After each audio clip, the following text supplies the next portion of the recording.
भारतीय रसायन विज्ञान के जनक, उद्यमी तथा महान शिक्षक जो आधुनिक रसायन शास्त्र के प्रथम भारतीय प्रोफेसर ही नहीं थे, बल्कि उन्होंने इस देश में रसायन उद्योग की नींव भी डाली थी। नमस्कार, जय हिंद दोस्तों, आपका स्वागत है कब कैसे की एक और नई वीडियो में।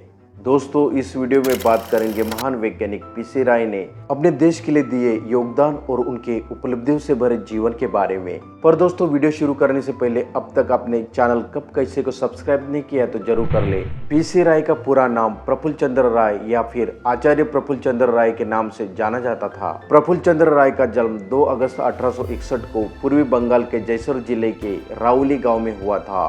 यह स्थान अब बांग्लादेश में है। उनके पिता का नाम हरिश्चंद्र राय तथा मां का नाम भुवन मोहिनी देवी था। उनके पिता हरिश्चंद्र राय मध्यवर्ती के संपन्न गृहस्थ थे। अंग्रेजी शिक्षा की ओर उनका आकर्षण था, इसलिए उन्होंने अपने गांव में ही एक मॉडल स्कूल की स्थापना की थी, जिसमें प्रफुल्ल चंद्र ने प्राथमिक शिक्षा पाई। उसके बाद उनका परिवार कलकत्ता चला आया, जहाँ वे उस समय के सुप्रसिद्ध हेयर स्कूल में प्रथम तथा बाद में एडवर्ड स्कूल में भर्ती हुए। सन 1879 में एंट्रेंस परीक्षा पास करके उन्होंने कॉलेज की पढ़ाई मेट्रोपॉलिटन इंस्टीट्यूट में प्रारंभ की, पर विज्ञान की विषयों का अध्ययन करने के लिए उन्हें प्रेसिडेंसी कॉलेज जाना पड़ता था। यहाँ उन्होंने भौतिकी और रसायन के सुप्रसिद्ध विद्वान सर जॉन इलाइट और सर अलेक्जेंडर पेडलर से शिक्षा पाई, जिनके संपर्क से उनके विज्ञान प्रेम में वृद्धि हुई। प्रफुल्ल चंद्र राय को पुस्तकों से बड़ा प्रेम था, खासकर वैज्ञानिकों की जीवनी पढ़ना उन्हें पसंद था। वे फुर्सत के क्षण में वैज्ञानिकों की जीवनी पढ़ते थे। कहा जाता है कि विश्व के महान वैज्ञानिक न्यूटन, गैलीलियो, बेंजामिन फ्रैंकलिन के जीवन से वे बहुत प्रभावित थे। इन वैज्ञानिकों की जीवनी ने उन्हें इतना प्रभावित किया कि वे बचपन में ही वैज्ञानिक बनने के बारे में सोच रखा था। सन 1882 में गिलक्राइस्ट छात्रवृत्ति प्रतियोगिता परीक्षा में सफल होने के कारण विदेश जाकर पढ़ने की उनकी इच्छा पूरी हुई। इसी वर्ष वो एडनबरा विश्वविद्यालय में दाखिल हुए, जहां उन्होंने 6 वर्ष तक अध्ययन किया। इस दौरान उनकी मित्रता लंदन में अध्ययन कर रहे सुप्रसिद्ध भारतीय वैज्ञानिक जगदीश चंद्र बसु से हुई। लंदन के एडनबरा विश्वविद्यालय से उन्होंने डॉक्टरेट की उपाधि प्राप्त की। उनके सहपाठकों में रसायन के सुप्रसिद्ध समकालीन विद्वान थे, जिनके संपर्क से रसायन शास्त्र की ओर उनका विशेष झुकाव हुआ।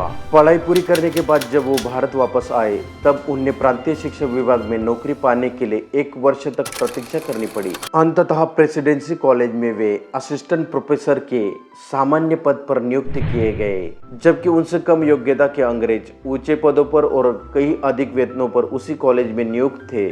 उन्होंने जब इस अन्याय का शिक्षा विभाग के तत्कालीन अंग्रेज डायरेक्टर से विरोध किया, तो उनसे व्यंग किया कि यदि आप इतने योग्य केमिस्ट हैं तो कोई व्यवसाय क्यों नहीं चलाते। इन तीखे शब्दों का ही प्रभाव था कि राय महोदय ने आगे चलकर 1892 में 800 रुपये की अल्प पूंजी से अपने रहने के कमरे में ही विलायती ढंग की औषधियाँ तैयार करने के लिए Bengal Chemicals and Pharmaceutical Works के कार्य का आरंभ किया, जो प्रगति कर आज करोड़ों रुपए की मूल्य का कारखाना हो गया है और जिससे इस देश में इस प्रकार के स्वदेशी उद्योग की शुरुआत हुई।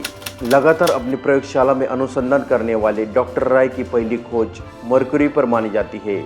अपने जीवन के दौरान उन्होंने बच्चों के लिए किताबें लिखी और अपने शोध और खोजों पर 150 से अधिक पत्र प्रकाशित किए।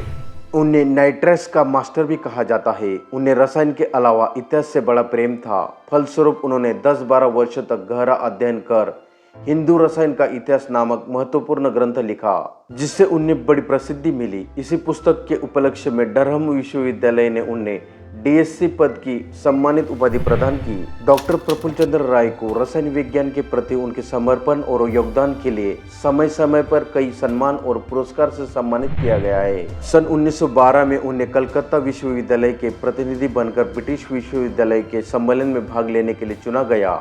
सन 1920 में उनका चयन भारतीय विज्ञान कांग्रेस के अध्यक्ष के रूप में हुआ। ब्रिटिश सरकार ने उनके उल्लेखनीय योगदान को देखते हुए इंग्लैंड के सर्वोच्च सम्मान नाइट की उपाधि प्रदान की। सन 1934 में लंदन की रसायन सोसाइटी ने उन्हें अपना सम्मानित सदस्य नामित किया। वैसे तो उनके पास पैसे की कमी नहीं थी, लेकिन हमेशा ही उन्होंने एक अविवाहित सन्यासी की तरह जीवन व्यतीत किया।